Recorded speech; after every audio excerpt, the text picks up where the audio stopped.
أعوذ بالله من الشيطان الرجيم. In recent months, the phenomenon of radicalization and extremism among certain elements of society has grown and become cause for concern across the country. Several Canadians, born and raised in Canada, have gone abroad to wage a bloody jihad with terrorist groups in foreign lands. Thus, radicalization has become one of the most puzzling and worrying issues of the past 2 years. Welcome back to the arena. I'm Michael O'Cara. Now, Ahmadiyya Muslims, fascinating, fine people, generally peaceful, moderate, holy. Sadly, they represent a tiny fraction of the Islamic world, perhaps 1%, maybe a little more. But they've organized a series of events to combat extremism and terrorism. And we visited one such of these events today in Toronto. Are you optimistic? Are you hopeful that Islam can find, I suppose, a new place in Canada, peaceful and a very Canadian place in this country? Definitely it can. And if you want to know that place, that is called Ahmadiyya Muslim community. That's exactly what we are. Every single branch of Ahmadiyya Muslim community preaches the love of the country is part of our faith. This is the teaching by Prophet Muhammad, may peace be upon him. And our motto is love for all, hatred for none. We want to educate our youth. We want to tell them that think rationally. We tell them that today, if you want to win, you want to win with the love. You want to win the hearts. You don't want to take on weapons, because this is not the teachings of Islam. This is all the misinterpretation and cherry picking of the verses, and we don't want to play those games. Whether it's Christianity, whether it's Islam, win the hearts with love. Well, let's talk about this. And your words are beautiful. And other Ismaili Muslims, for the Druze, they feel the same. Where they live is the country they're loyal to. But when you say cherry picking, you know that hundreds of millions of Muslims disagree with you. They believe there is a place for violence, for aggressive jihad within Islam.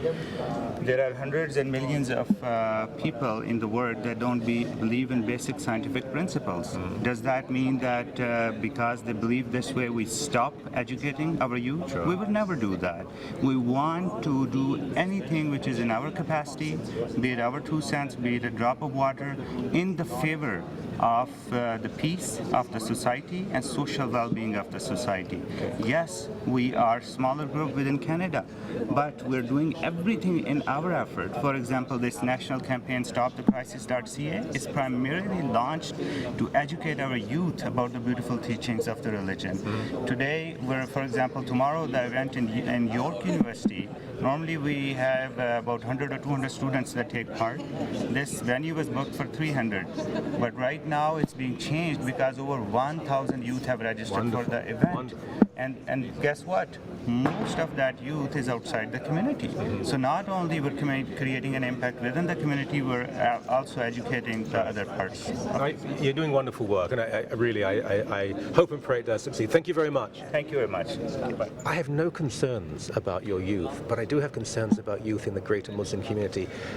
Are you really being listened to? There are Muslims out there who wouldn't want to listen to us and who have these differences, and there's hesitation to listen to us. But I can tell you honestly, I came across this document recently. It says United Against Terrorism.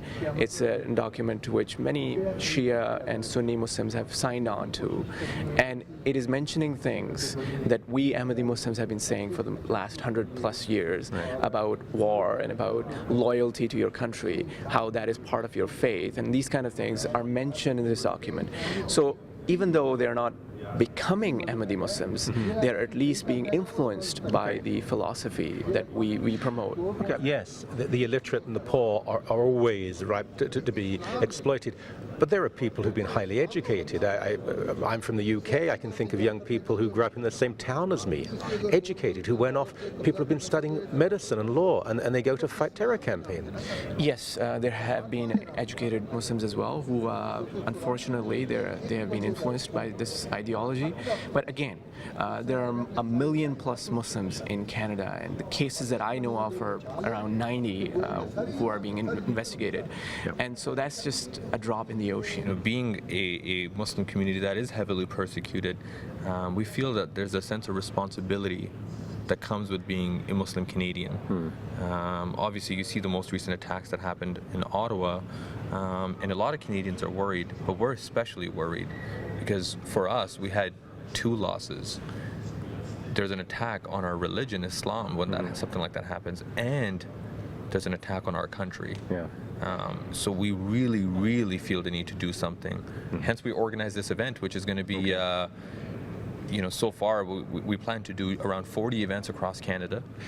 Along with Christians, I've just written a book about the persecution of Christians under Islam. You're horribly persecuted by both Sunni and Shia Muslims in many parts of the world. The strange part about, and you're right, you're absolutely right, it is quite sad. I was born in Pakistan, and I hear some horror stories. I'm grateful that my family decided to migrate to Canada, but it's one thing to be persecuted, it's another for it to be constitutionally permitted. Ahmadiyya Muslim community is constitutionally considered non-Muslim in Pakistan, which is unlike any law of any country anywhere in the world.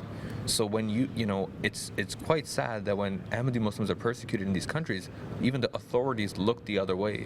And in some states, the authorities encourage it. And what you said earlier, that Muslim leaders, they go and condemn, and I think it's great. I think they should continue to condemn any evil acts. But we believe that actions speak louder than words. What response are you getting from other Muslims, both in Canada and outside of the country?